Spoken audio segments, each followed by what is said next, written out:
I did not wipe the wine off my ivory silk shirt. I let it dry like a signature she left on my fate. That woman thought she was putting someone beneath her in their place. By dawn, her empire learned a hard lesson. Humiliating the one holding the switch to $2.4 billion is costly. Yet, the scariest part was not the spill itself. It was the dozens of people who watched it happen and chose absolute silence. My name is Madeline Knight. At 38 years old, I have learned that true power never needs to announce itself. It simply waits in the room until the loud money makes a fatal mistake. That night, the mistake happened in a renovated historic train station in Denver. The venue was a cathedral of industry, boasting vaulted steel ceilings, draped in amber lighting, and echoing with the precise, sweeping notes of a string quartet. Waiters in pristine white coats glided across the original marble floors, carrying silver trays of champagne and caviar. It did not feel like a standard corporate fundraising gala. It felt like a coronation, a celebration of invincibility for people who firmly believed they owned the future, the crowning jewel of the evening, and the primary host of this extravagant display was Ashford Atlas Grid. They were a sprawling family-run conglomerate currently being hailed by the financial press as the ultimate savior of the American Southwest. Their pitch was undeniably seductive to desperate politicians and eager investors alike. They promised revolutionary anti-wildfire microgrid projects and massive electrical infrastructure upgrades across states that were choking on thick smoke and rolling blackouts every summer. To the politicians and executives sipping vintage wine beneath the steel arches, the Ashfords were visionary pioneers solving a generational crisis. To me, they were simply an asset on a ledger. I am the managing partner of Westmere Civic Capital, a fictitious-sounding name to the general public, but a terrifyingly real titan in the quiet world of private equity and infrastructure funding. I was the singular person possessing the sole authorization to unlock a critical funding package worth $2.4 billion. That specific money was the absolute lifeblood Ashford Atlas Grid required to survive their debt cycles and scale their operations. But I did not wear that staggering number on my sleeve, nor did I broadcast my executive title to the crowded room. I arrived at the gala entirely alone. I wore a finely tailored cream blazer over an ivory silk shirt, completely devoid of ostentatious designer logos. Pinned neatly to my lapel was a minimalist, standard-issue guest badge. There was no bustling entourage trailing behind me, no overly eager assistants whispering urgent updates into my ear, and no public relations team actively managing my social interactions.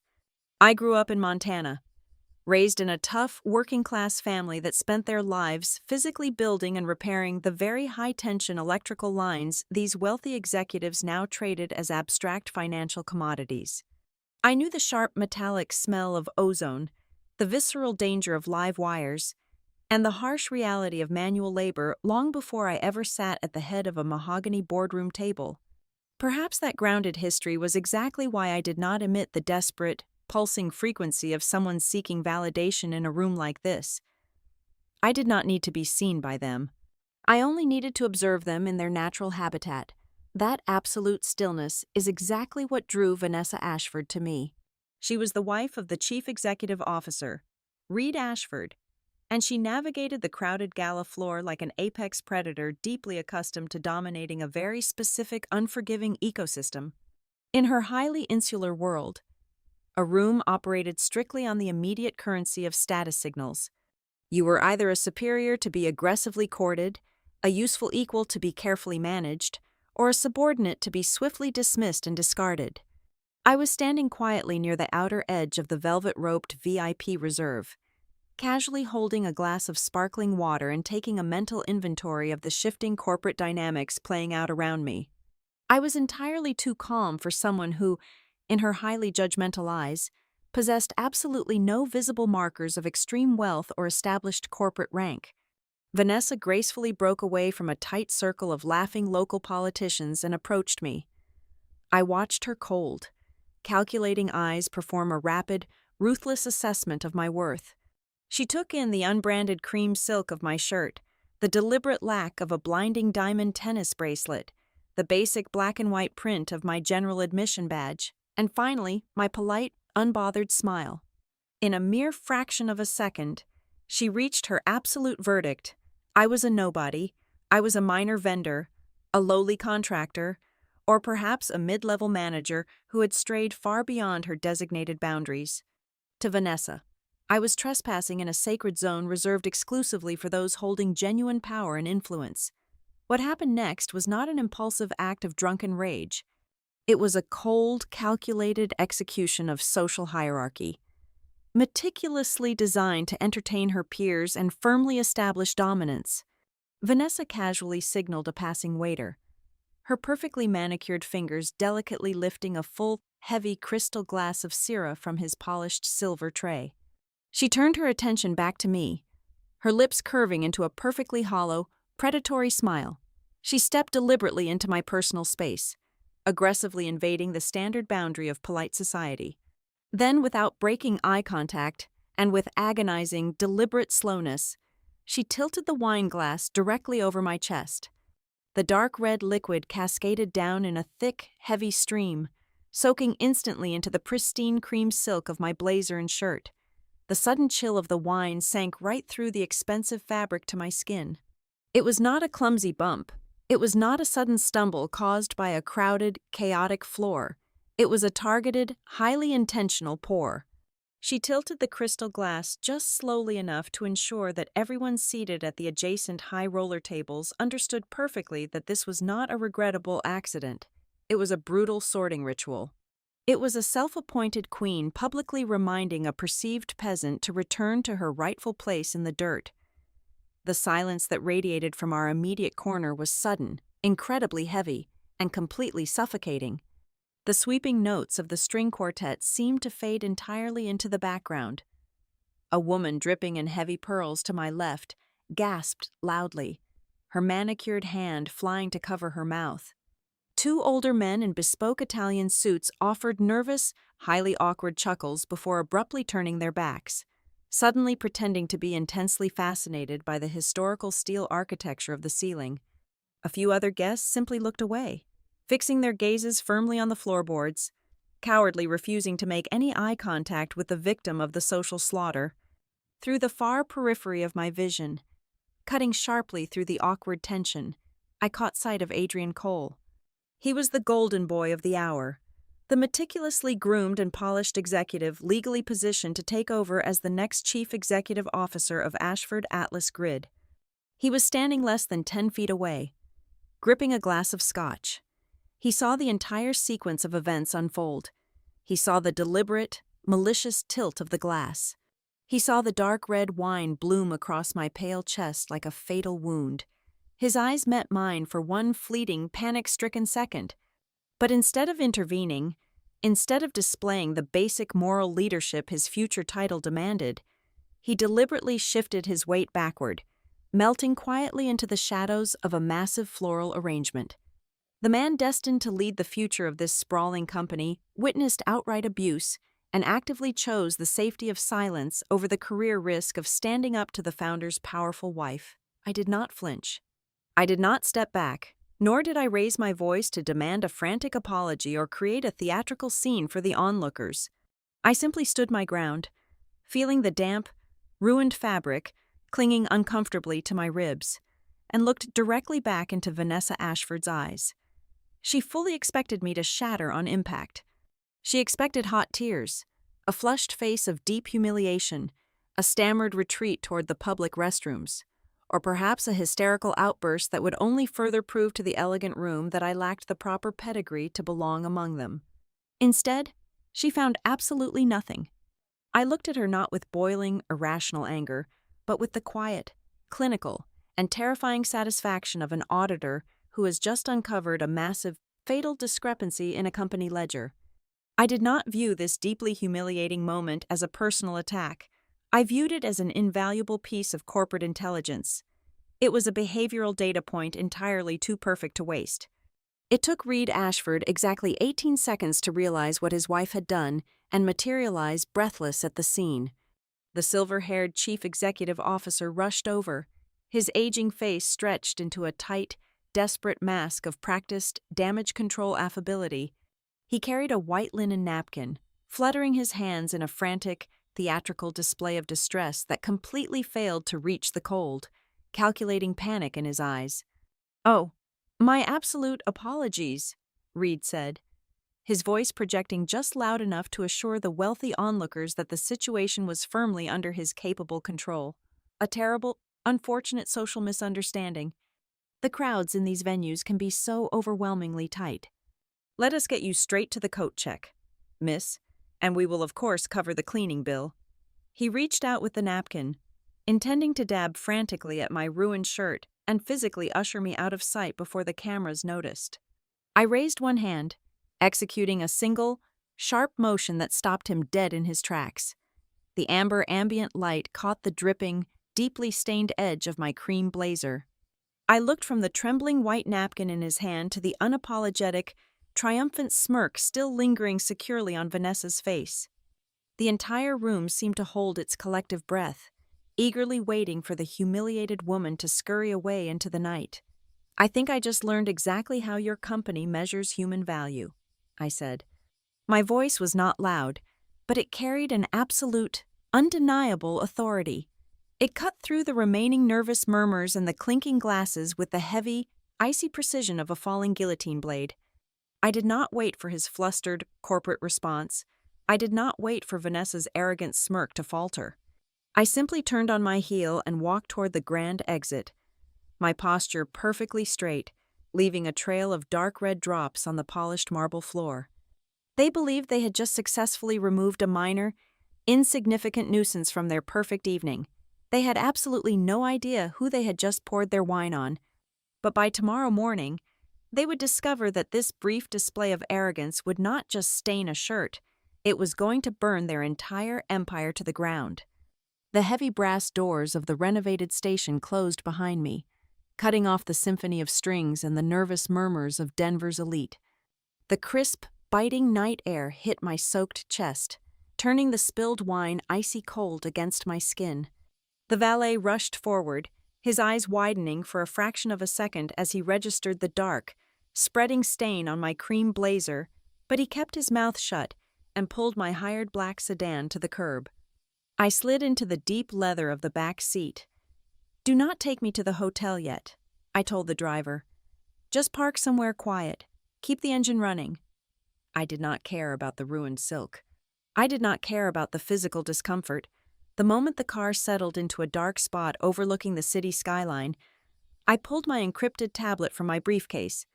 The soft blue light of the screen illuminated the interior of the car. I bypassed the standard communications dashboard and went straight to the master legal files.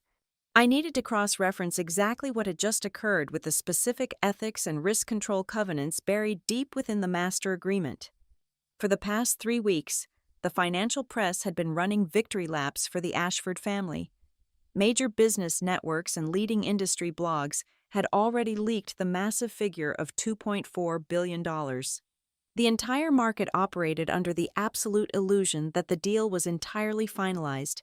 Their stock had enjoyed a healthy bump, their vendors were breathing easier, and their competitors were quietly retreating. The public narrative was written in stone, but the public narrative was a lie. Westmere Civic Capital had not disbursed 1 single cent. The market loves a simple story of a wealthy savior cutting a massive check. But real infrastructure finance does not work like a retail transaction. This funding package was an intricate, highly sensitive, multi-layered structure. It was composed of direct infrastructure equity, heavily leveraged municipal credit guarantees, highly conditional local tax incentives, and most importantly, mandatory, ironclad governance conditions imposed on the senior leadership. The money was a loaded weapon, and the safety switch was entirely controlled by my signature.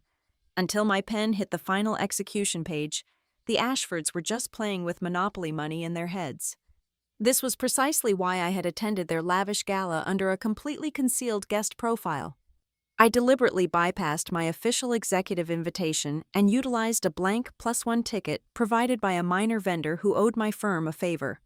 When you announce your arrival as the person holding the keys to the kingdom, every smile you receive is manufactured. Every handshake is mathematically calculated. I needed to witness the authentic power culture of Ashford Atlas Grid when they firmly believed no one of any actual consequence was watching them. I had learned this lesson the hard way exactly 2 years ago. During a different, highly lucrative acquisition, I had noticed a brief, seemingly insignificant moment of a chief executive officer casually belittling a junior logistics clerk. It was a fleeting sneer, a roll of the eyes, a deeply arrogant dismissal. I wrote it off as standard executive fatigue and pushed the deal through. That specific deal did not explode overnight. Instead, it suffered a slow, agonizing death by 1,000 cuts. The toxic culture at the top trickled down, leading to massive employee turnover, hidden safety violations, and eventually, a devastating whistleblower lawsuit that bled our firm's reputation and capital for nearly 12 solid months. I swore I would never be professionally blinded by a balance sheet again. From that bitter experience, I engineered a highly specific, notoriously aggressive clause into every single master agreement Westmere Civic Capital drafted. Opposing legal teams constantly complained about it, calling it overly subjective and deeply annoying. It explicitly stated that the personal conduct of controlling parties and key executives, even entirely outside the official boardroom, could immediately trigger a complete withdrawal of capital if said behavior reflected a material governance risk or threatened the public integrity of the project. Sitting in the quiet hum of the idling car, I pulled up that exact clause on my screen. I highlighted the text. I did not view the incident back in that glittering hall as a matter of personal, emotional injury. My ego was not bruised. Rather, I viewed it as an absolutely perfect, unassailable stress test of their corporate culture, executing itself at the most critical hour possible, right before the massive safety net of our capital was deployed. Vanessa Ashford thought she was establishing dominance. What she had actually done was hand me a flawless, high-definition X-ray of the rot living inside her husband's empire. At exactly 11:45 that night, my private phone vibrated against the leather seat. The first piece of official correspondence from Ashford Atlas Grid had arrived. It was not a phone call from Reed Ashford himself, which would have shown at least a fraction of executive courage. Instead, it was an encrypted email sent by his chief of staff. I opened the message. It was a masterpiece of cowardly corporate spin. It spoke of regretting the unfortunate social friction and hoping the rest of my evening was pleasant. It casually mentioned the chaotic nature of large-scale fundraising events and offered to send a token gift basket to my office as a gesture of enduring goodwill. It was entirely vague, deliberately designed to lower the temperature of the situation without ever officially naming the atrocious behavior or accepting one single ounce of genuine responsibility. They were trying to sweep a structural failure under a rug of cheap public relations rhetoric. I locked the screen of my tablet and tossed the phone onto the passenger seat. I leaned back, staring out at the distant, glittering lights of the Denver skyline. My mind was perfectly clear, operating with the cold, frictionless efficiency of a perfectly balanced ledger. Tomorrow morning was the final, mandatory board meeting intended to execute the first massive tranche of funding. I made my decision right then and there. When the sun came up and I walked into their mahogany sanctuary, I was not going to waste a single breath arguing about high society etiquette or demanding a pathetic, forced flagy for a ruined silk shirt. I was going to force them to look down the barrel of a much larger, far more terrifying question. If this brutal, humiliating display was exactly how they chose to behave when they mistakenly thought the person standing in front of them possessed less value than a glass of spilled wine, how in the world would they treat our municipal partners, their frontline contractors, and our institutional shareholders when the heavy boardroom doors were tightly locked? "Take me to the hotel," I finally instructed the driver, my voice steady and devoid of any lingering adrenaline. "I need to get some sleep. Tomorrow is going to be a very expensive day for some people." As the car merged onto the empty highway, I mentally drafted the destruction of their false reality. They believed they were acquiring a massive financial lifeline at the exact hour the markets opened. They were entirely wrong. They were about to step into a meticulously constructed trap, built entirely out of their own unchecked arrogance. I entered the executive boardroom of Ashford Atlas Grid precisely at 8 in the morning. The space was a meticulously designed fortress of glass and polished mahogany, perched high on the 42nd floor, offering a commanding, panoramic view of the sun cresting over the rugged Rocky Mountains. I wore a sharply tailored charcoal suit over a pristine, high-collared white blouse. The ruined ivory silk from the night before had been discarded, but the undeniable evidence of its destruction walked into the room with me. Resting completely flat on the expansive table in front of my heavy leather chair was my encrypted tablet. It contained a locked, highly secure file holding 5 distinct, high-resolution photographs of the incident. My private intelligence team had sourced them directly from the social media feeds of careless gala attendees hours before the corporate public relations department could successfully scrub the internet. Reed Ashford sat at the absolute head of the massive table, flanked by his highest-ranking lieutenants. He possessed the glowing, artificially vibrant complexion of a man who firmly believed he was mere hours away from securing an untouchable, historic legacy. He poured himself a cup of black coffee from a silver carafe and called the meeting to order with a heavy, authoritative rap of his knuckles against the wood. "Gentlemen, and our distinguished guest from Westmere," Reed began, his deep baritone voice easily filling the cavernous room. "Today marks a truly historic moment for the future of Western infrastructure. We are finalizing a monumental strategic alignment built on decades of disciplined growth and absolute market confidence. This vital transition period, handing the daily operational reins to Adrian here, represents the ultimate evolution of our corporate vision. We are not just expanding a grid today. We are securing the energy future of an entire region," he continued for several minutes, weaving a dense, suffocating tapestry of corporate buzzwords. He spoke passionately of operational synergy, systemic resilience, and unprecedented shareholder value.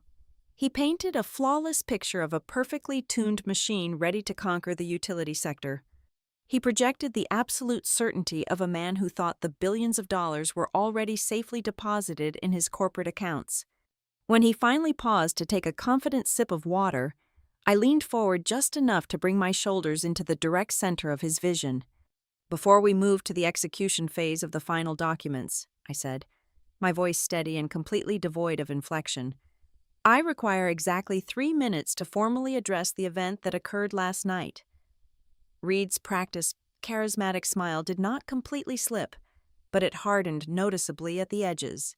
He waved a dismissive hand through the air, treating my statement like a buzzing insect that had briefly annoyed him. "Ah, yes, a regrettable social friction," Reed replied, his tone dripping with condescension.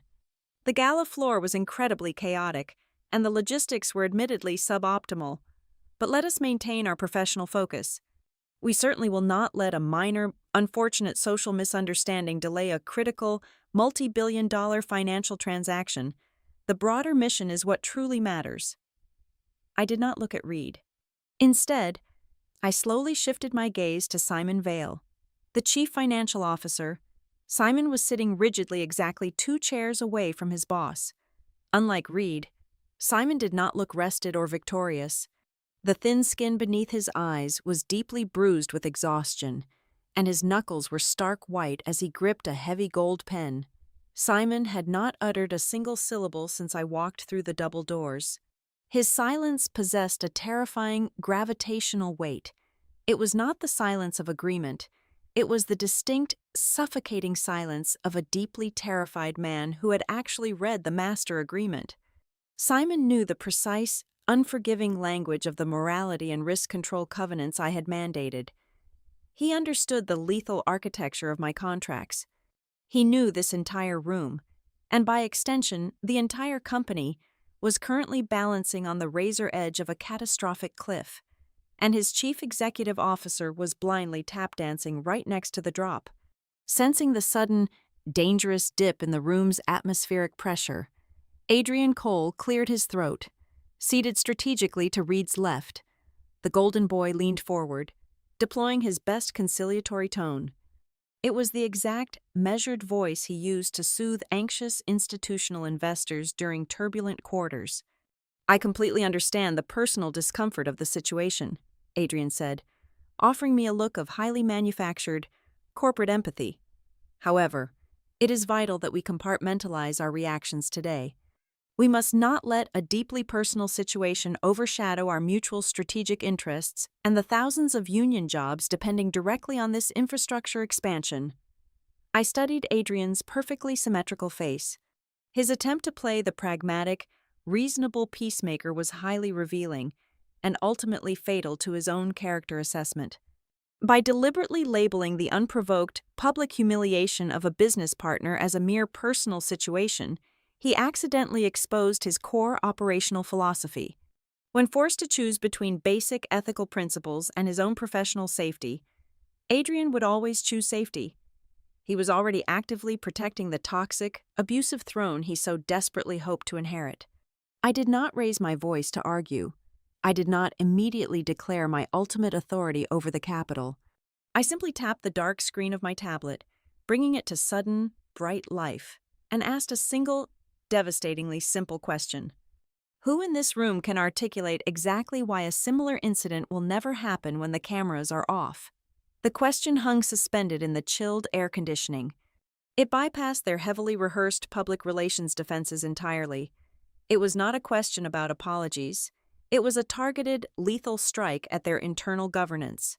Reed bristled instantly, finally sensing a genuine, unmanageable threat to his absolute authority. He leaned aggressively over the mahogany table, dropping the affable statesman persona entirely. "You are completely misinterpreting the context of a private interaction," Reed snapped, his face flushing red. "You are an outsider judging intent without understanding the underlying dynamics of our operational sphere. My wife holds no official executive title. She is not on the payroll. Her actions, while perhaps poorly timed, have absolutely zero bearing on the structural integrity or the governance of this corporation." He was desperately trying to use complex, evasive language to shrink a massive, ugly reality. He truly believed he could outtalk a fundamental contractual breach by simply denying its relevance. I let his angry words echo and die in the vast, silent room. I waited exactly 4 seconds to ensure the absolute silence belonged entirely to me. I needed them to feel the precise moment the power dynamic permanently inverted. "You seem to be operating under a severe informational deficit regarding my role at this table," I said, my tone finally stripping away the last remaining layers of polite corporate courtesy. "I am not a junior compliance officer sent here to file a grievance. I am not a legal proxy standing in for a senior partner. I am the sole authorization signatory for the entirety of this capital package." The physical temperature in the boardroom seemed to plummet instantly. The aggressive color drained completely from Reed's face, leaving him looking like a hollow, terrified wax figure.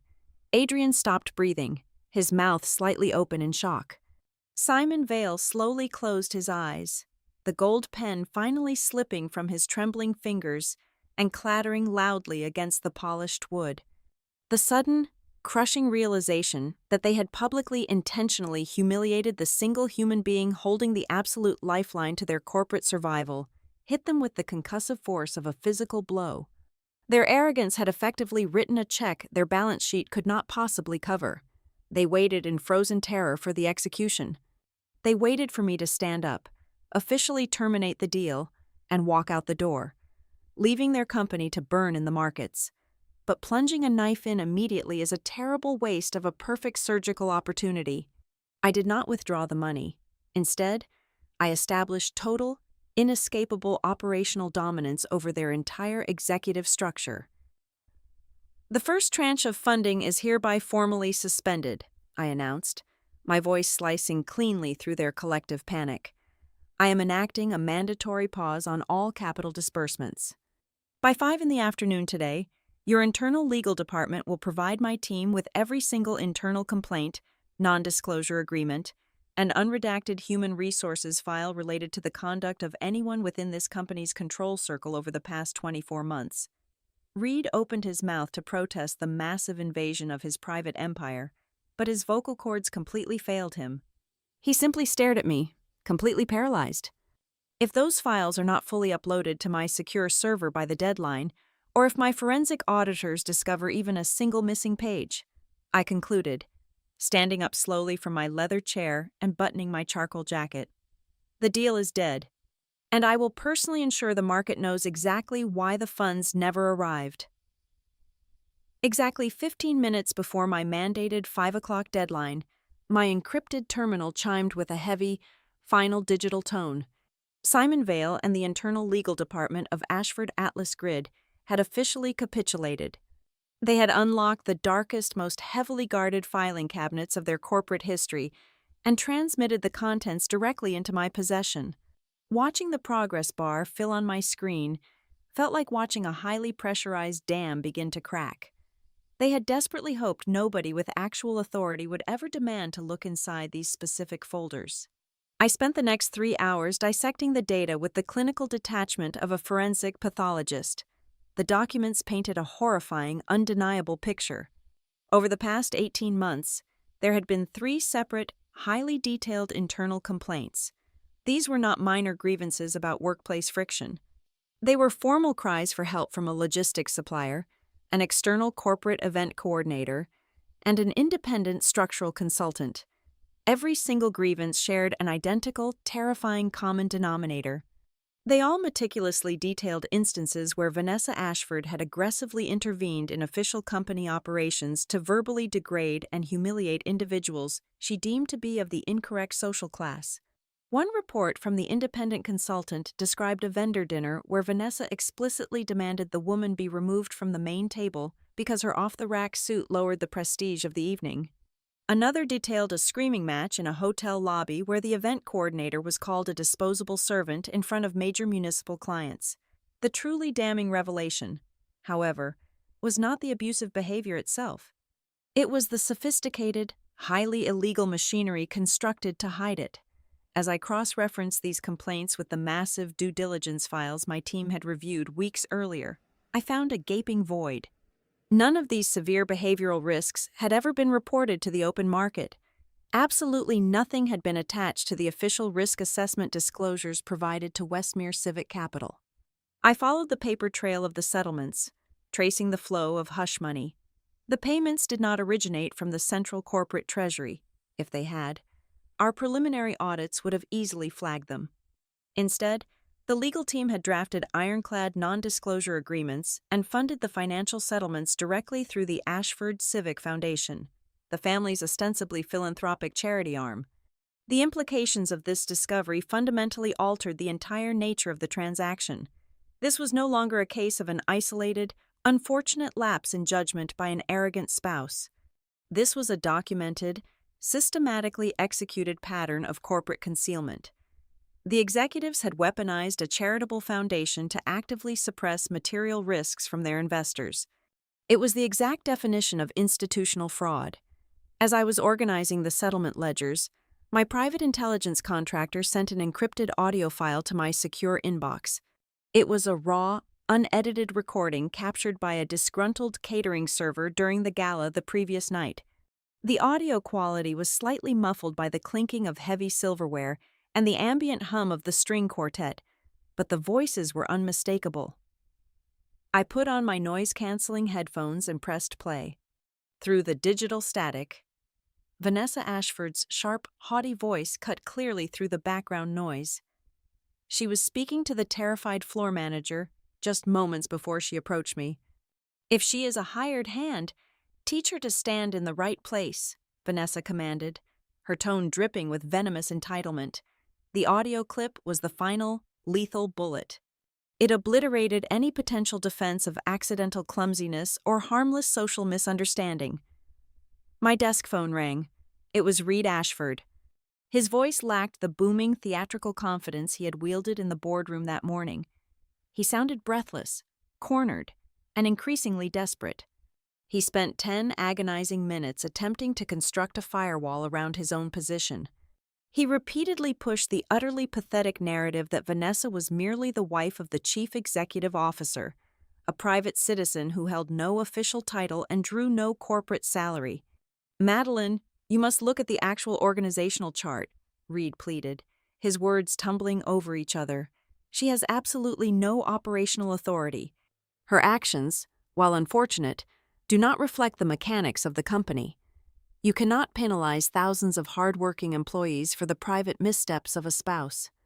I let him talk until he ran out of oxygen. I was beginning to suspect that Vanessa's influence ran significantly deeper than her purely social exterior suggested. A woman with no true authority does not command the legal department to bury her victims using charity funds. Reed was lying, and he knew I knew he was lying. I disconnected the call without offering him a single syllable of comfort. Less than 20 minutes later, my direct line rang again. This time, it was Simon Vale. The chief financial officer sounded like a man standing on the edge of a very tall building. The terrifying silence he had maintained in the boardroom had finally broken under the crushing weight of the financial reality he was managing. Simon did not attempt to defend the indefensible. Instead, he offered a partial, deeply dangerous confession. "We need that capital package to close this week," Simon said, his voice reduced to a harsh whisper, as if he feared the walls of his own office were listening. "It is not just about funding the new microgrid expansions. If the market senses any hesitation from Westmere, if our stock takes even a 5% hit, it is going to trigger a cascading chain of short-term debt covenants." I sat perfectly still, processing the magnitude of his admission. The glittering empire was a mirage. Ashford Atlas Grid was bleeding out internally. "You are over-leveraged," I stated simply, turning the horrifying truth into a plain, undeniable fact. "We have hundreds of millions in bridge loans that require strict market confidence to roll over," Simon confessed, the exhaustion practically radiating through the receiver. "We were banking on your $2.4 billion to restructure the immediate liabilities. If we do not announce the successful closure of the capital injection by Friday, our primary lenders are going to call their notes. We will face a massive liquidity crisis before the weekend." The entire picture finally snapped into absolute clarity. Ashford Atlas Grid was drastically weaker than the glossy financial magazines and the extravagant gala portrayed. They did not just want my money to boldly expand into the future. They desperately needed my money to prevent the market from seeing the massive structural cracks currently threatening to bring down their entire roof. I ended the call with Simon and leaned back in my chair, staring at the damning audio file and the fraudulent settlement ledgers illuminating my monitors. The pieces of the puzzle had locked together with terrifying precision. I finally understood that the arrogant act of pouring a glass of wine on a stranger was not the weapon that would destroy this company. The company was already critically ill, heavily mortgaged on false confidence and hidden sins. The spilled wine had simply grabbed the heavy velvet curtain and ripped it violently downward at the exact historical moment when Ashford Atlas Grid lacked the structural strength to survive even a minor scratch to its public reputation. They were a fragile house of cards, and they had just gleefully handed me the power to blow it all down. By noon, the crisis management machinery inside Ashford Atlas Grid had fully mobilized, desperately attempting to manufacture a sanitized reality. Reed Ashford and his elite public relations team realized they could not simply erase the event, so they decided to aggressively reframe it. They began circulating a carefully crafted narrative designed to transform a calculated act of cruelty into a mere logistical failure. The new official story claimed the VIP section had been improperly cordoned off. The guest flow was chaotic, and the floor layout was inherently flawed. They needed a sacrificial lamb to absorb the impact, and they quickly found one. Her name was Marisol Dean. She was the director of event coordination, a mid-level executive who had spent 6 years flawlessly executing corporate functions for the company. Marisol possessed an impeccable professional record, but she lacked the fundamental armor required to survive in a corporate war zone. She had no executive sponsor, no generational wealth to fall back on, and absolutely no leverage against the Ashford family. Reed was systematically preparing to terminate her employment, fully intending to offer her severed career to me as a symbolic apology. He believed throwing a subordinate to the wolves would perfectly satisfy my demand for accountability. I refused to let a working professional be slaughtered to protect an arrogant dynasty. While the internal public relations team was busy drafting Marisol's termination paperwork, I bypassed their curated narrative entirely. I ordered my legal analyst to legally compel the immediate transfer of all digital communications specifically related to the gala's logistics. I did not want the sanitized summaries. I demanded the raw data. I wanted the time-stamped emails containing the seating charts, the final approval chains for the guest lists, and the architectural routing maps for the venue. When the encrypted files arrived on my terminal, the digital fingerprints were undeniable. Marisol Dean had not failed at her job. Her original, highly organized logistical plans had been systematically dismantled and rewritten by an unauthorized party. Vanessa Ashford's personal email address appeared on dozens of direct messages sent to the event coordination team. The documents revealed that Vanessa had unilaterally altered the floor plans just 48 hours before the event. She had personally drafted notes crossing out specific names of regional managers, forcefully moving them to the back of the room. She had aggressively reorganized the seating arrangements around her husband, explicitly attaching a strict label that read, "Internal only to the groups of individuals legally permitted to stand within his immediate vicinity." She had meticulously engineered the very chaotic floor plan they were now attempting to blame on their event director. The digital forensic trail did not stop at the gala. Once my team identified Vanessa's email address as an active operational node, we ran a comprehensive search across the company's internal servers. We uncovered a chilling pattern of structural interference that completely obliterated the desperate defense Reed was actively utilizing. I opened an email dated exactly 7 months prior. It was a direct instruction from Vanessa to the Vice President of Procurement regarding an upcoming, highly sensitive dinner with a syndicate of investment bankers. Vanessa had demanded the immediate removal of a lead female contractor from the guest list. Her written justification was not based on performance metrics or financial qualifications. Vanessa explicitly stated that the contractor needed to be excluded because she simply did not carry executive energy and would inevitably dilute the prestige of the evening. This single document was a lethal weapon. It conclusively proved that Vanessa was not merely an overbearing wife micromanaging social events. She was actively involved in dictating corporate access, shaping the public image of the executive branch, and directly interfering with crucial business partnerships. Despite possessing absolutely no official title, no salary, and no legal fiduciary duty, she was operating as a shadow executive with the unchecked power to quarantine contractors and dictate corporate strategy based entirely on her own vicious class prejudices.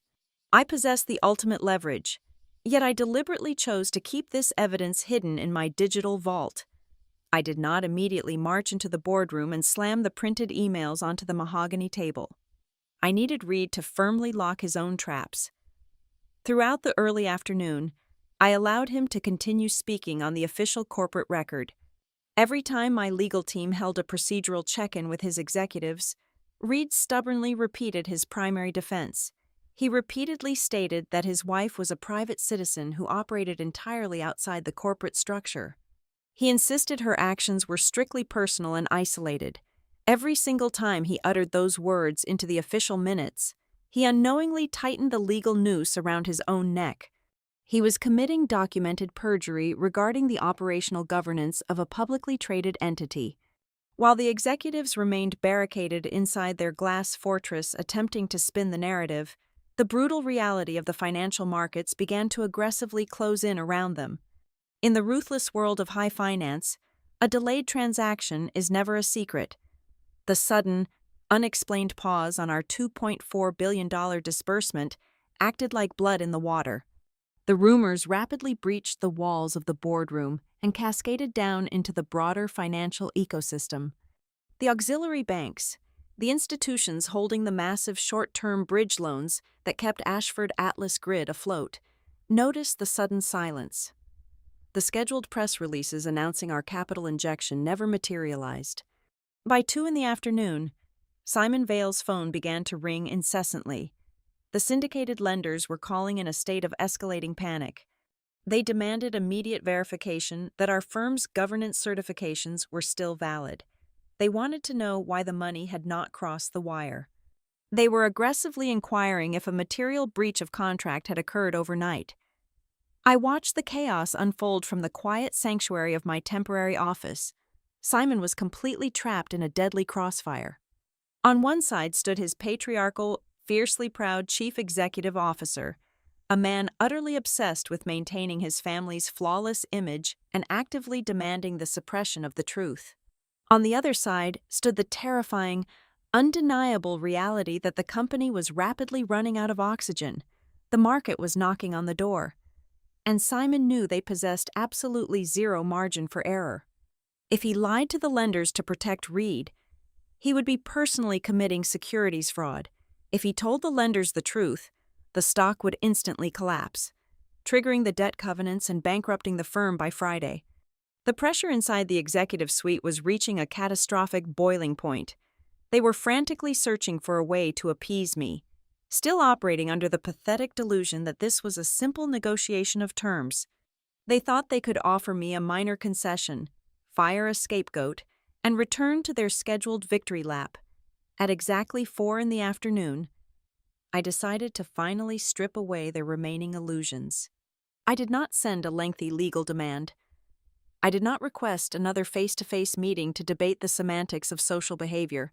I composed a single, devastatingly precise message and transmitted it directly to the personal devices of every single board member, completely bypassing Reed's protective chief of staff. The message read, "I am not looking for someone to blame.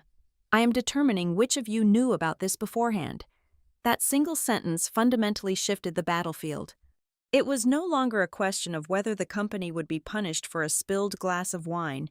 It was a formal declaration of an internal witch hunt. I was forcing every executive and board member to look around the room and calculate their own personal liability. I was not just targeting the king and his queen. I was actively hunting for the architects who built their abusive throne. At exactly 8 o'clock that evening, my encrypted phone vibrated with an incoming message from an unregistered number. It was Adrian Cole. He urgently requested a private, face-to-face meeting, explicitly asking to convene far away from the polished mahogany and hidden security cameras of the corporate headquarters. He had secured an anonymous hourly rental conference space in a sterile, low-tier business center downtown. The room was essentially a suspended glass box jutting out over the dark, rushing water of the river. I arrived precisely on time to find him already waiting inside. He had intentionally left the harsh fluorescent overhead lights switched off. The only illumination in the suffocatingly small room came from the ambient, scattered glow of the city skyline bleeding through the window panes. Against the sheer glass overlooking the black water, Adrian's reflection was superimposed over the turbulent current. In that ghostly projection, his face looked deeply hollowed out, carrying a profound structural exhaustion that makeup and tailored suits could no longer hide. The vibrant, endlessly confident golden boy of the infrastructure sector had completely evaporated. In his place sat a terrified man who had finally realized his entire magnificent career was built directly over a massive Ativaev fault line. I took the cheap plastic chair opposite him, placing my leather bag on the scuffed laminate table. I did not offer a greeting. I simply waited, allowing the heavy silence of the room to press down on his fractured nerves. "I saw exactly what happened," Adrian began, his voice lacking any of the measured baritone projection he utilized during shareholder calls. He stared intensely at his own tightly clasped hands. I saw her pick up the glass. I saw the absolute intent in her eyes. I knew it was a catastrophic violation the very second she tilted her wrist. He stopped, taking a jagged breath, desperately hoping I would offer a sympathetic nod or a soft word of understanding to ease his conscience. I offered him absolutely nothing. I remained perfectly still, my expression a blank, unreadable wall. "I did not step forward," he continued, the words tasting like ash in his mouth. "The official board vote to permanently install me as the chief executive officer is scheduled for the end of this month. I have spent 5 years navigating the unbelievable toxicity of that family, absorbing their blows, waiting for my absolute turn at the wheel. I convinced myself that causing a public scene, that clashing openly with Reed over his wife's psychotic behavior would jeopardize my ability to enact genuine, sweeping reform once I finally held the gavel. I told myself I was protecting the greater good of the company. It was the classic, pathetic rationalization of the corporate enabler. He truly believed he was a decent, highly principled person who had simply been forced into an indecent compromise. He wanted me to absolve him, to validate the heavy burden of his ambition. I did not forgive him. I did not cross the city in the dark to act as his priest. I listened with cold saucier. Clinical precision, because the intricate mechanics of a successor's cowardice often expose far deeper, more fatal structural flaws than the blatant arrogance of the primary aggressor. If the handpicked future of the company was too paralyzed by fear to intervene over a spilled drink, the entire foundation of their leadership was irrevocably rotten.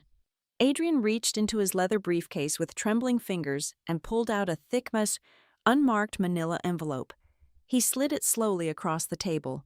It lacked any official corporate letterhead. These were the deeply buried secrets, the foundational cracks he had actively helped conceal. I broke the seal and pulled out the top document, holding it up to catch the dim light from the window. It was a set of highly classified, internal minutes from the Executive Risk Subcommittee, dated exactly 6 months prior. The transcript detailed a fiercely tense exchange behind closed doors. Simon Vale, the deeply stressed chief financial officer, had explicitly warned the core leadership about the escalating threat of Vanessa Ashford.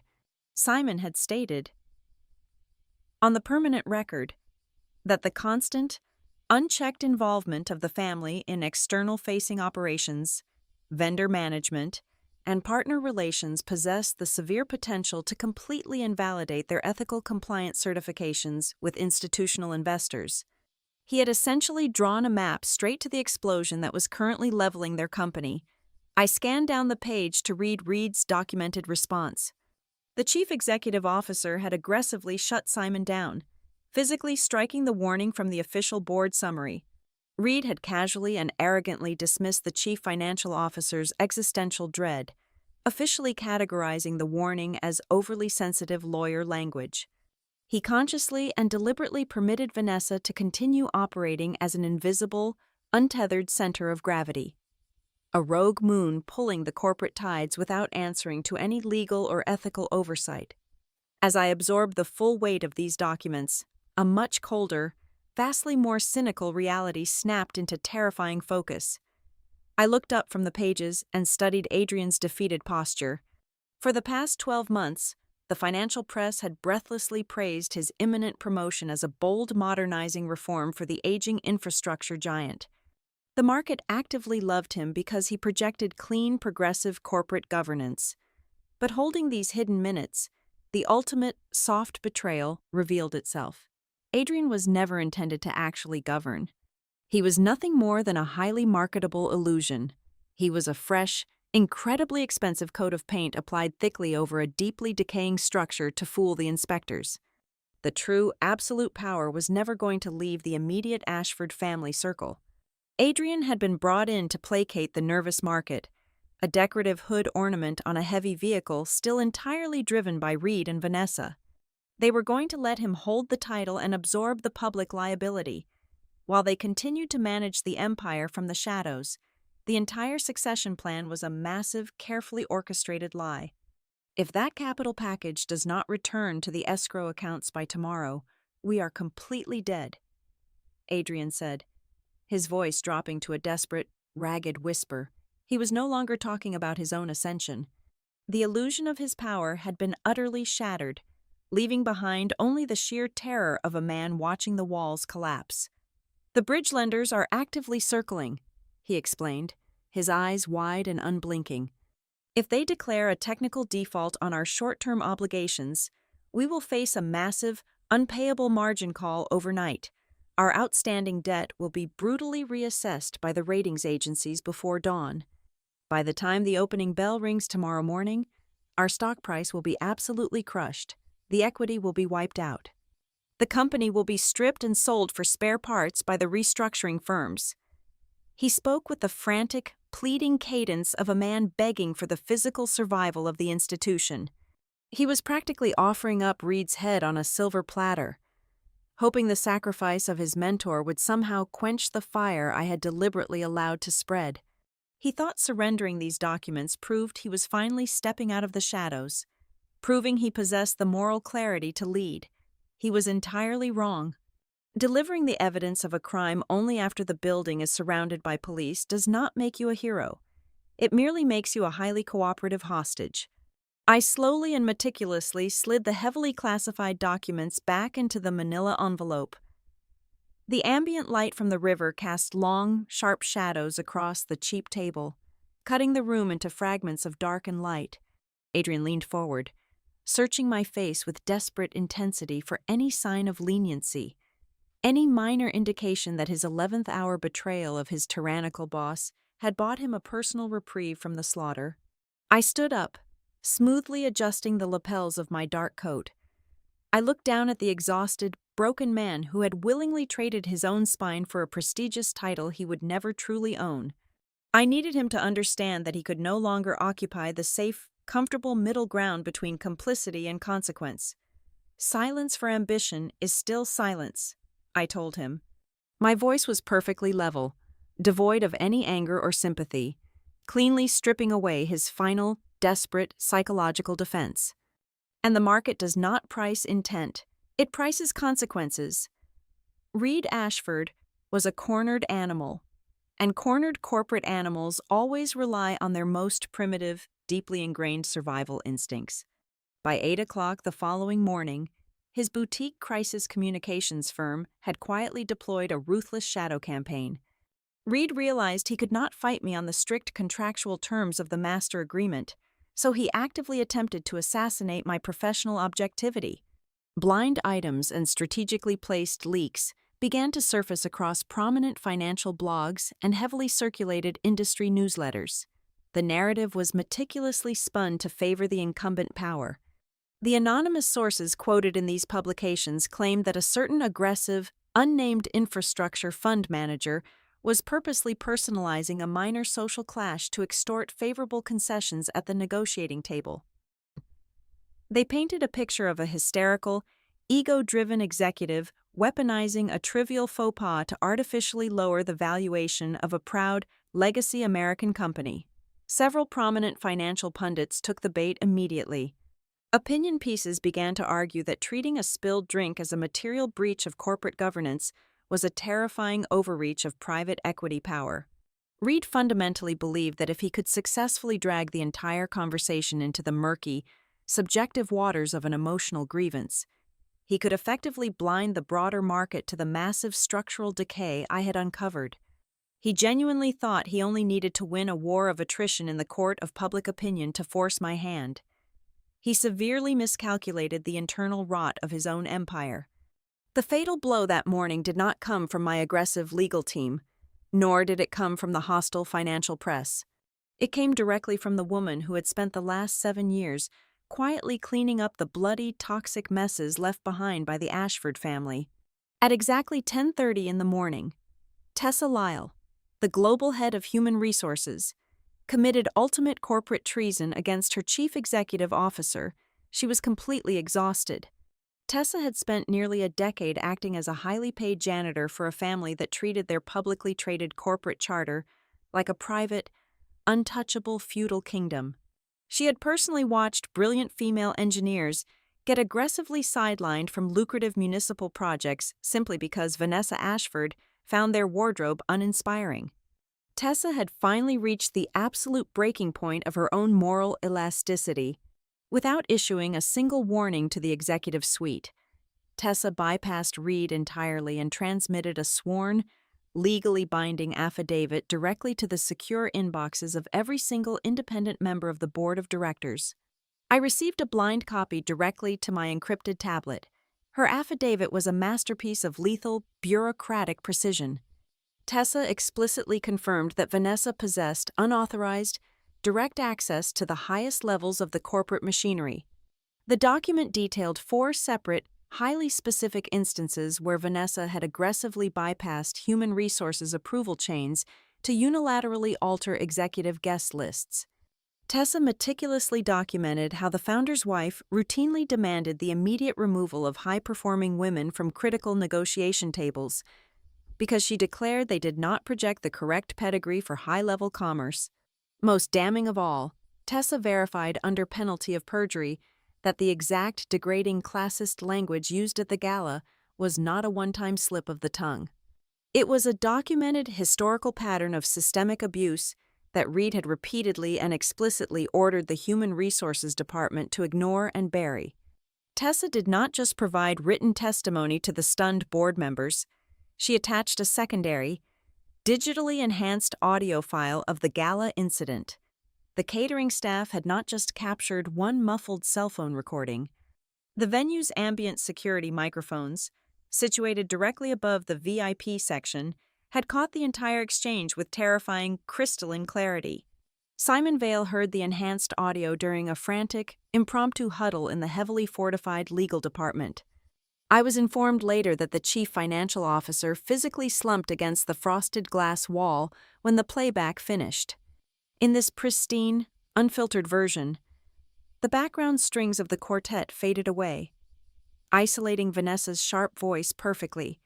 There was absolutely no background chatter to blur her malicious intent. The sheer, unapologetic arrogance as she ordered the floor manager to physically teach a hired hand to stand in the correct place was completely undeniable. Simon instantly realized their primary defensive strategy was completely dead. The company could no longer hide behind the pathetic shield of a misunderstood context. The audio violently murdered any possibility of categorizing the event as an unfortunate, clumsy accident.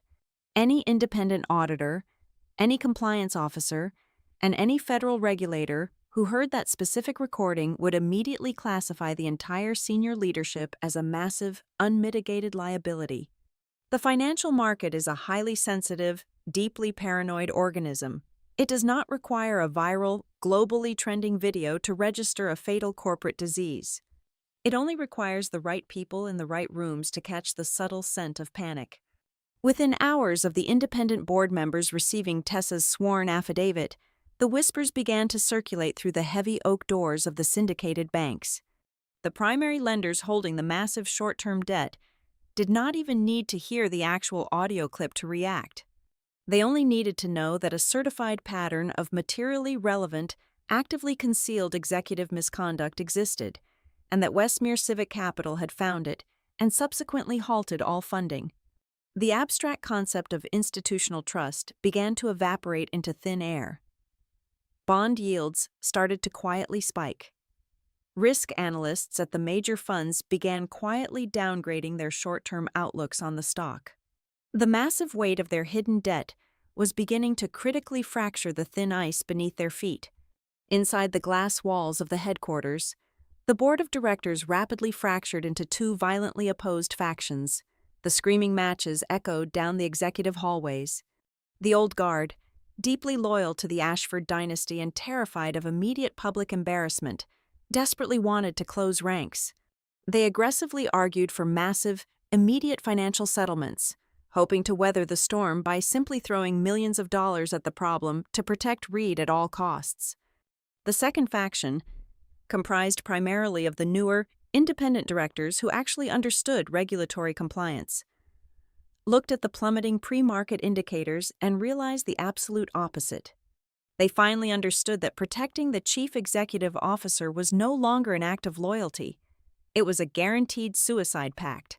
They loudly argued that keeping Reed in the center seat was the fastest, most efficient method to completely vaporize the remaining value of the entire corporation.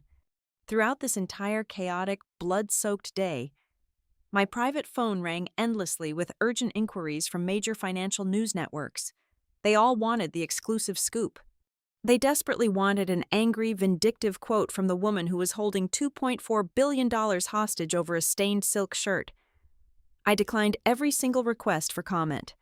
I did not issue a self-righteous press release. I did not hire my own crisis firm to leak a counter-narrative.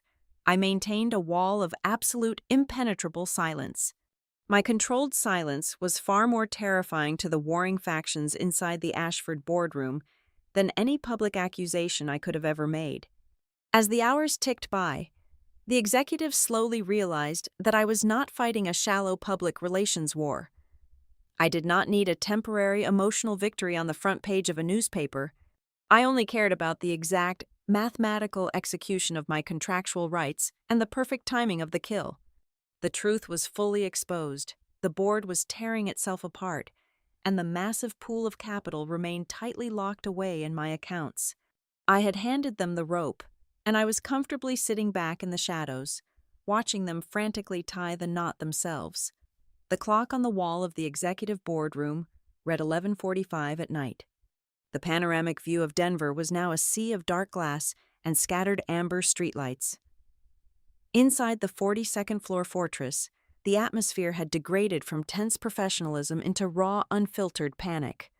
The board of directors of Ashford Atlas Grid was locked in a mandatory emergency session that was guaranteed to stretch until dawn. They were trapped in a brutal race against the sun. If they failed to produce a definitive, legally binding resolution before the market opened the following morning, the major credit rating agencies were poised to issue a catastrophic downgrade. A downgrade would instantly vaporize their ability to roll over their short-term debt, triggering an immediate and fatal liquidity crisis. I did not enter the room to beg for their compliance, nor did I raise my voice to issue theatrical threats. When I pushed open the heavy mahogany doors exactly 10 minutes before midnight, the arguing voices abruptly died. The air was thick with the smell of stale black coffee and the sharp tang of nervous sweat. Highly paid executives sat with their ties loosened and their sleeves rolled up, looking like hostages waiting for a ransom demand. I walked directly to the empty seat at the opposite end of the long table from Reed Ashford. I did not sit down. I placed a single, crisp sheet of heavy white paper on the polished wood. It contained 5 non-negotiable stipulations required to restore our capital review process. It was not a discussion draft. It was the exact price of their survival.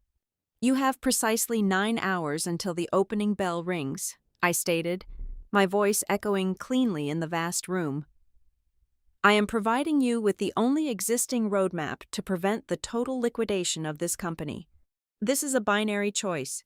You will execute all 5 of these conditions in their entirety, or the funding is permanently revoked."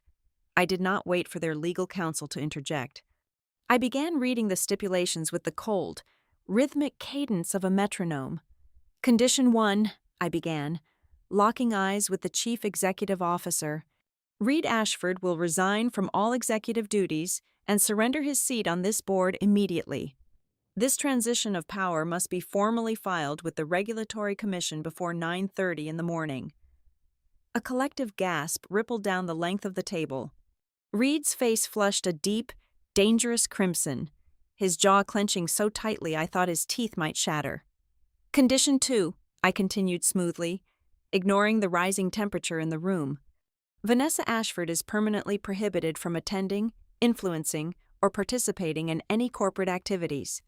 This includes, but is strictly not limited to, investor relations, vendor selection, public relations events, and strategic partnerships.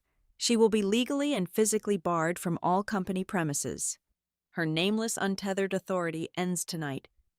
I watched the independent directors closely. A few of them instinctively nodded, finally recognizing that cutting off the toxic shadow power was the only way to amputate the infection spreading through their ranks. "Condition 3, I stated, my tone hardening. "The executive branch will immediately surrender all concealed documents to the independent board members. This includes every single non-disclosure agreement, all financial settlement ledgers, and every internal email related to the behavioral complaints that were purposefully omitted from the original risk disclosures." Simon Vale stared at the floor, knowing perfectly well that Condition 3 would completely expose his own complicity in the cover-up. "Condition 4, I said, shifting my gaze to the exhausted, pale face of the heir apparent. "Adrian Cole will only be considered for the position of interim leader under one absolute constraint. He must sign a binding, personal certification guaranteeing that he will not tolerate, enable, or protect any form of nepotism or shadow governance.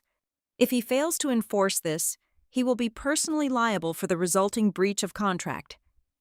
Adrian swallowed hard, the weight of the demand visibly pressing down on his shoulders. He was being forced to legally chain himself to the mast of a sinking ship, completely severing his protective ties to the founding family. And finally, Condition 5, I concluded, delivering the ultimate structural blow. An immediate independent audit focusing on corporate culture and external controls will be launched at dawn. This auditing firm must be selected by Westmere Civic Capital, and they will be granted unrestricted, unredacted access to the financial records of the Ashford Civic Foundation. The room erupted. The mention of the family charity was the absolute limit. Reed slammed his heavy palms onto the table, pushing himself to his feet. His chair screeched violently against the hardwood floor. "This is an illegal corporate coup," Reed roared, pointing a trembling finger across the length of the room. "You are using a manufactured social grievance to execute a hostile takeover of my family's legacy. You have absolutely no legal right to demand access to a private philanthropic foundation.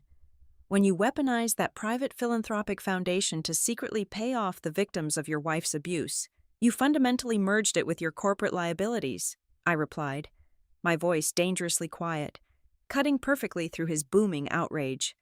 "You used tax-exempt charity funds to commit institutional fraud and deceive your investors. I am not executing a coup. Reed, I am pricing your risk." The silence that followed was heavy and suffocating. The independent board members, the men and women who possessed genuine fiduciary responsibilities to the shareholders, were no longer looking at me with hostility. They were looking at the single sheet of paper with the grim, desperate realization of soldiers who have just been handed the terms of their own surrender. They finally understood that my demands were not an arrogant display of private equity power. They were a meticulously calculated invoice for the years of arrogance, abuse, and financial deception this company had allowed to flourish. I turned away from the table and walked slowly toward the heavy mahogany doors. I paused with my hand on the brass handle, looking back at the fractured, terrified leadership of Ashford Atlas Grid. "I will expect your fully executed signatures delivered to my secure server by 8 o'clock in the morning," I told them. "If I do not receive them, I suggest you advise your families to sell their equity before the market opens." I walked out into the quiet, dimly lit hallway, leaving them locked inside their glass cage to tear each other apart. As the heavy doors clicked shut behind me, the most terrifying realization of the entire night settled into my mind. I had just offered them a perfectly viable, logical path to salvation. I had provided the exact blueprint required to save thousands of jobs, rescue their critical infrastructure projects, and preserve a fraction of their corporate dignity. Yet, despite the overwhelming, undeniable math staring him directly in the face, Reed Ashford was still standing at the head of that table. He was still puffing out his chest, utterly consumed by his own monumental hubris. The truly frightening reality was that even with a clear, illuminated exit sign glowing brightly in the dark, the king still firmly believed he possessed enough power to simply refuse to walk through the door. It was exactly 5:45 in the morning. The massive glass walls of the executive boardroom offered a perfectly unobstructed view of the Denver skyline, but there was no light yet. The sky remained a heavy, bruised purple, pressing down on the city like a suffocating blanket. Inside the 42nd floor fortress, the air conditioning hummed with a cold, mechanical drone that completely failed to cool the sweating, terrified men seated around the mahogany table. The remaining executives looked like hollowed-out ghosts of the titans they pretended to be. Their custom Italian suits were deeply wrinkled. Their ties were violently loosened or discarded entirely. Their eyes were bloodshot and darting. We were dialed into a secure, highly encrypted, and legally mandated conference call with the lead syndicate lenders. These were the apex predators of the financial ecosystem. The bankers in New York were fully awake. They were aggressively watching their illuminated terminals. They were watching the short-term debt limits of Ashford Atlas Grid violently tremble and fracture, because I had forcefully choked off the first massive tranche of our infrastructure funding. Reed Ashford refused to surrender the microphone. A rational, competent chief executive officer facing a catastrophic liquidity crisis would have immediately yielded the floor to the chief financial officer or the head of the legal department. Reed did neither of those things. He gripped the polished edge of the table with white-knuckle intensity. He leaned his heavy frame aggressively toward the central speaker console. He was operating under the deeply dangerous, incredibly antiquated delusion that a commanding baritone voice and sheer, unfiltered patriarchal confidence could magically bend the institutional financial markets back to his absolute will. He spoke rapidly of temporary, unforeseen logistical delays. He used complex, meaningless corporate jargon about administrative recalibrations and minor compliance verifications. He projected the absolute hollow certainty of a desperate gambler pushing his final borrowed chips into the center of the table. He truly believed that if he just sounded strong enough, the market would simply close its eyes and trust him one more time. The lead credit risk officer from the primary investment bank abruptly cut through Reed's frantic monologue. The banker's voice was flat, metallic, and utterly devoid of human emotion over the high-fidelity speakerphone. The question he asked was not a request for clarification. It was a surgical scalpel aimed directly at the jugular vein of the corporation. The banker asked if there existed any undisclosed chain of behavioral incidents, any hidden legal liabilities, or any suppressed formal human resources complaints related to any specific individual holding a controlling influence over the daily operations of the company. Before Reed could even inhale, the banker stated with chilling clarity that the current call was being permanently recorded for strict federal compliance purposes. The entire boardroom stopped breathing. The ultimate trap had finally been sprung.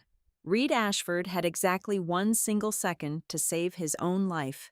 He had one fleeting moment to admit the catastrophic structural failure, to beg the syndicate for a temporary grace period, and to promise a complete, transparent overhaul of his executive branch. He did not take it. His arrogance was a terminal disease. He leaned even closer to the microphone. He did not blink. He did not look at his legal counsel. "No material pattern exists," Reed stated. His voice was perfectly steady. It was the ultimate, legally binding lie. It was a massive, documented act of securities fraud broadcast directly into the ears of the institutions holding the absolute power to bankrupt him. I sat quietly in the darkest corner of the vast room. I was dialed into the exact same secure conference line from my encrypted tablet. I possessed the immediate power to unmute my microphone, interrupt the call, and destroy him on the spot with the evidence in my briefcase. I deliberately chose not to. I let the suffocating silence hang in the chilled, sterile air of the boardroom. I waited. 1 second passed. 2 seconds passed.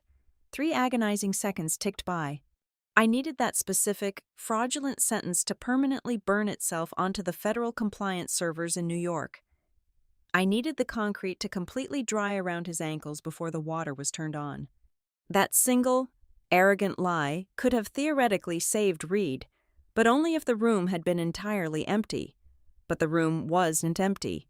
Simon Vale was sitting exactly 3 seats away from the chief executive officer. The chief financial officer looked physically ill. His skin was the color of wet ash, and his hands were trembling violently. Spread wide open across the polished wood, directly in front of him was the massive, damning dossier I had forced him to surrender the previous afternoon. It was the thick stack of buried human resources complaints, the suppressed legal warnings, and the heavily redacted charity fund wire transfers. These were the exact files that had kept him violently awake all night, staring at the ceiling and calculating his own prison sentence. Simon was an accountant, a man who lived and died by the absolute truth of the ledger. He was currently looking down the barrel of a federal indictment. If he allowed Reed's blatant lie to stand unchallenged on a federally recorded line, Simon would instantly transform from a passive, terrified witness into an active primary co-conspirator to massive institutional fraud. His professional loyalty to the Ashford family finally shattered under the crushing weight of his own self-preservation. Simon reached out with a violently shaking hand. He pressed the brightly illuminated red button on his own microphone console. "That is factually incorrect," Simon said. His voice cracked, weak and terrified, but the words successfully breached the silence of the call. Reed snapped his head toward his chief financial officer, his eyes wide with absolute, uncomprehending shock. "There are multiple, severe internal complaints," Simon continued, speaking rapidly and breathlessly into the microphone before Reed could physically reach over and silence him. "There are several undocumented financial settlements that bypass the central treasury. There are active, highly documented, and subsequently ignored internal warnings regarding severe executive conduct that were purposefully excluded from the risk certification matrices provided to our investors." Reed stared at Simon. It was a look of pure, venomous, unfiltered betrayal. Reed's fists were clenched so tightly, his fingernails dug deeply into his own palms. He looked entirely ready to lunge across the table and commit physical violence. But that specific, violent glare was exactly what the remaining independent board members in the room desperately needed to witness. Reed did not look horrified or ashamed that his company was deeply corrupt. He looked absolutely furious that his corruption had been spoken aloud.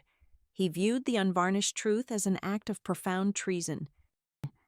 He did not view the systemic, years-long concealment of abuse as the actual poison killing his empire. In that singular fraction of a second, the independent board, finally, completely understood the terrifying reality. Reed Ashford was utterly incapable of reform because he fundamentally believed he was above the law. The silence that followed Simon's frantic confession was absolute, paralyzing terror. Then, another voice finally broke the stillness. It was Adrian Cole. The golden boy of the infrastructure sector had been paralyzed by his own ambition and cowardice for years. He had sat silently in the shadows, actively tolerating the abuse, waiting patiently for his guaranteed turn upon the throne. But watching the ship actively strike the iceberg, watching the chief financial officer confess to federal crimes on a recorded line, finally triggered his dormant survival instinct. The throne he coveted was currently engulfed in flames. Adrian stood up slowly from his heavy leather chair. He did not look down at the speakerphone. He looked directly across the wide expanse of the table, locking his eyes squarely onto Reed's furious face. "I cannot accept the position," Adrian declared.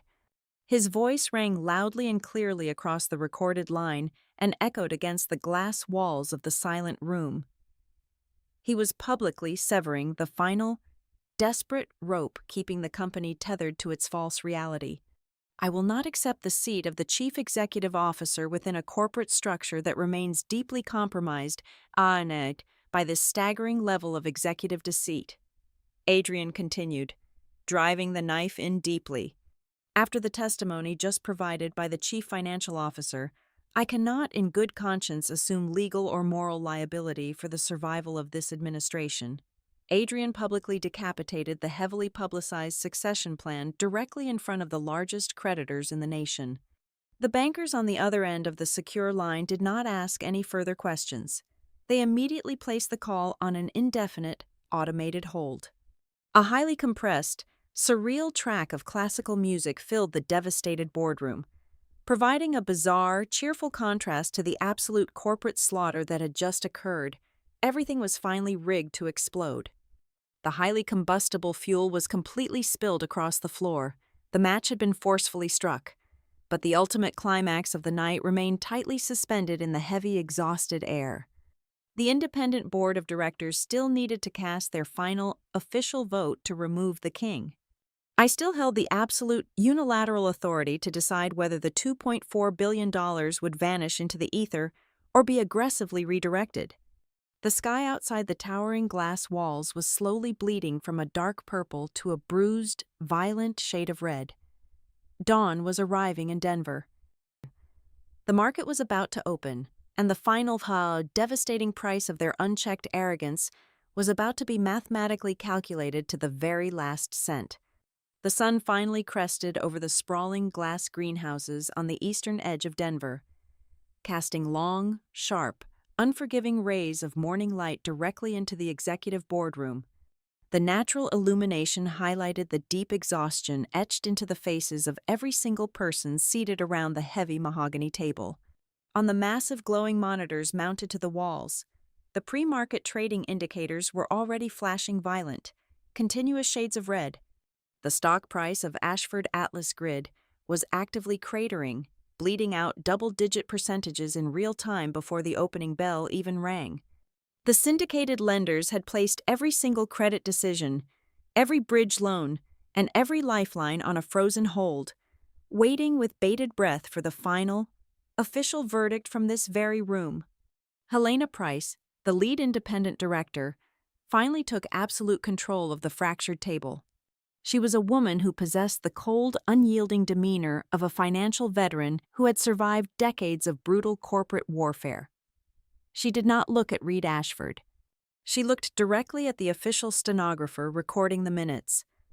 "I am formally presenting a motion," Helena announced, her voice perfectly steady and echoing cleanly in the tense silence.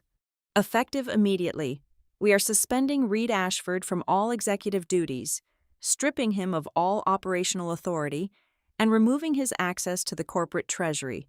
Furthermore, we are initiating a comprehensive, independent special review. This review will be granted unrestricted, unredacted access to both internal corporate communications and the entirety of the financial ledgers belonging to the Ashford Civic Foundation." Reed looked completely hollowed out, his complexion the color of dirty ash, but the sheer, blinding arrogance of his dynasty refused to simply die quietly in the light. He turned his bloodshot eyes toward me, attempting one final, desperate, deeply manipulative gamble. He truly believed he could trap me in an inescapable moral dilemma. "You will not pull the capital," Reed sneered, his voice a ragged, desperate rasp that lacked any of its former baritone power. "You do not have the stomach to completely sever a $2.4 billion lifeline. Doing so would instantly terminate the microgrid expansions across the entire state. You would be personally responsible for bankrupting innocent municipal partners and destroying thousands of blue-collar union jobs across the Southwest. You are bluffing to save face. You will not let the working class burn just to satisfy a petty, personal vendetta over a ruined shirt."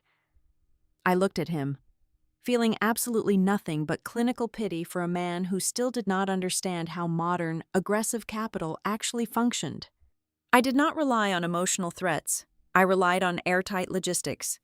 I reached into my leather briefcase and withdrew a freshly bound, densely packed legal dossier. It was the absolute heaviest weapon in my arsenal, forged in the dead of night while he was busy losing his empire. "I am not destroying a single job. Read," I replied, sliding the thick, heavy document across the polished mahogany until it stopped directly in front of him. "I spent the entire night coordinating with your primary municipal partners. I have officially aligned with two massive, thoroughly vetted regional subcontractors who possess absolutely pristine compliance records and zero ties to your toxic culture. Together with a newly formed independent management team, we have fully incorporated a replacement project consortium." The realization hit him like a physical blow to the chest. He stared at the legal seals on the cover of the dossier, the oxygen completely leaving his lungs. "The money is not disappearing from the local economy," I explained, driving the final, lethal nail into his corporate coffin. "The critical infrastructure will be built exactly as planned. The union workers will keep their contracts and feed their families. The capital is simply disappearing from your hands. I am not punishing the public. I am simply refusing to finance a corrupt dynasty that has fundamentally proven it lacks the moral and structural integrity to manage the future." The collapse of the old guard was absolute, silent, and instantaneous. The remaining loyalists on the board abandoned him in a matter of seconds.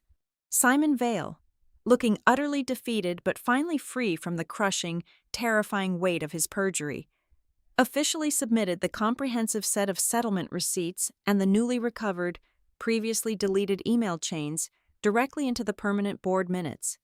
Adrian Cole, sitting with his back completely straight, publicly voiced his formal support for the immediate corporate restructuring, permanently severing his ties to the man who built him.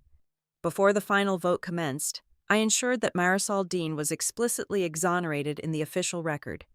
I forced the legal team to attach the recovered digital communications, proving she was nothing more than a convenient human shield, orchestrated entirely by Vanessa Ashford to cover her own malicious tracks. Marisol would keep her pristine reputation, while the true architects of the chaos were dragged into the light. The board of directors did not hesitate for another second. They swiftly and unanimously voted to remove Reed from power. They passed a binding, irrevocable resolution permanently blocking Vanessa from holding any formal or informal role within the operational sphere of the company. Finally, they legally acknowledged, on the permanent federal record, that Ashford Atlas Grid had provided a materially false and deeply misleading picture of their internal governance during the capital negotiation phase. At exactly 4 minutes past 9 in the morning, just as the chaotic opening bell echoed across the trading floors in New York, I unscrewed the heavy brass cap of my fountain pen. With a single, fluid motion, I signed the irrevocable executive order reallocating the entirety of the $2.4 billion package to the new, independent consortium. The critical public projects would thrive.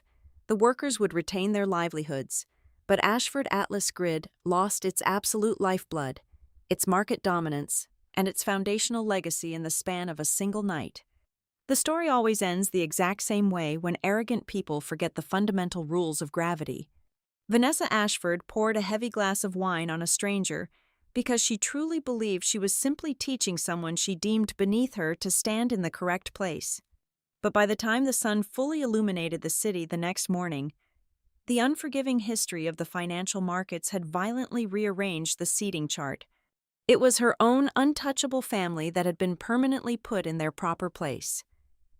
And the ultimate, unyielding cost of that single crystal glass of spilled wine was exactly $2.4 billion. Thank you so much for listening to my story today. Please let me know where you are tuning in from in the comments section below, so we can connect and share our thoughts together. If you enjoyed this journey, please subscribe to the Boss Revenge Stories channel, like this video, and show your support by hitting the hype button so this story can reach and inspire even more people around the world.